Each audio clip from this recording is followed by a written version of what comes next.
हम जब कथा में आते हैं ना, तो कथा में आने से पहले हमारे पांव को कौन पकड़ता है पता है? मगर। कौन पकड़ता है? मगर। अरे कथा में जाते तो मगर ये काम आ गया,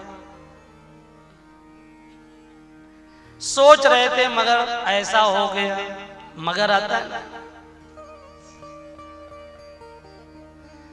विचार तो ऐसा किए थे, लेकिन मगर यहाँ पर भी विचारों को पकड़ लिया। और हनुमान जी जाते हैं संजीवनी बूटी लेने के लिए, तो हनुमान जी के पांव भी मगर पकड़ लिया।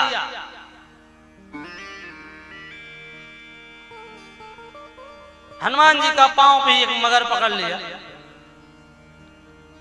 और हनुमान जी ने उस मगर को मार करके संजीवनी बूटी को लेकर के आए। जीवन में भक्ति पथ पे चलने के प्रयास करोगे तो आपके पांव को कौन पकड़ेगा?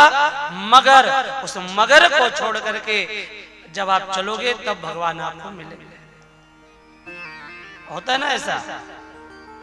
ये करना चाह तो रहे थे मगर ऐसा हो गया। कथा में सोच रहे थे मगर बेटा आ रहा था तो हो गया। तो मगर तो नहीं चाहेगा ना कि आप कथा में जाए। काली नेमी नाम का राक्षस था, रोका था हनुमान जी को, बोला जाओ गंगा स्नान करके आओ, फिर तुम्हें राम कथा सुनाऊंगा। और भगवान हनुमान जी जैसे गए, मगर पकड़ लिया पैर को।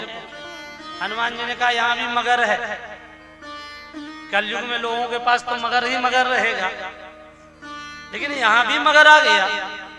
और भगवान हनुमान जी ने मगर को मार करके फिर राम की सेवा की। और इसलिए राम की जब सेवा किए हनुमान जी, तो इसलिए आज हनुमान जी की पूजा होती है।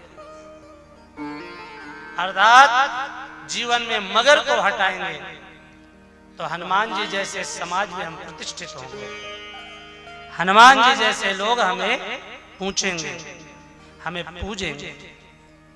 और भगवान ऐसे तो मिलने वाले नहीं है, तो भगवान के पथ पे चलने के लिए मगर को हटाना पड़ेगा। हर क्षण हर पल मगर बैठा हुआ है, उस मगर को हटाइए, तभी भगवान की कथा का आनंद हमारे जीवन में बरसे।